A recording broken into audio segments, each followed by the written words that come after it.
Hi, I'm Pastry Chef Maria Kemp from Beyond Decadence, and welcome to Mastering the Details, a video series to teach you tips and tricks to help you be more successful in the kitchen. Today we're going to learn how to measure wet ingredients and the difference between dry and wet measuring cups. So what I have here is dry measuring cups, and I showed you how to measure in a previous video, so check that out. It's called How to Measure Flour, how to properly measure dry ingredients. But this is an example of a dry measuring cup. It's in a cup form and it has the measurement right here on the side. This is 1 cup, and then I have another one. It's still wet because I just washed it, and it's a 1/2 cup. Now the measurement is worn off because I've had this set forever, but I love it, and I know that the green one is a 1/2 cup. So a 1/2 cup is exactly half of 1 cup. So these are used for dry ingredients, so things like flour, sugar, brown sugar, those type of ingredients. Now when I'm going to measure wet ingredients, I need to switch to a different type of cup.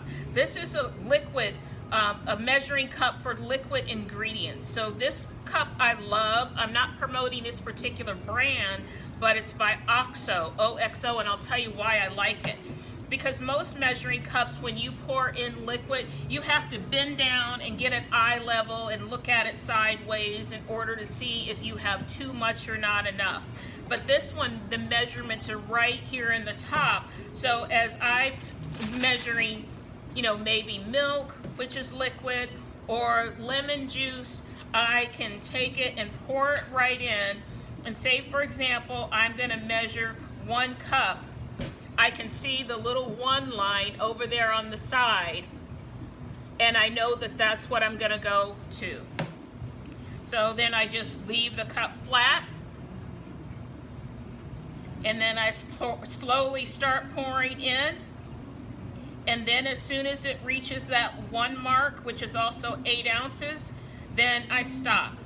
I don't have to bend down and look at it from the side. I can look at it straight down into the cup. And that is the advantage of this brand of measuring cups. You don't have to get eye level. You're looking at it right as you need it to be. So there you go. That's how to measure wet ingredients and the difference between dry and wet measuring devices. Please turn on your notifications so you'll be notified when we post another video. Until next time, see you then.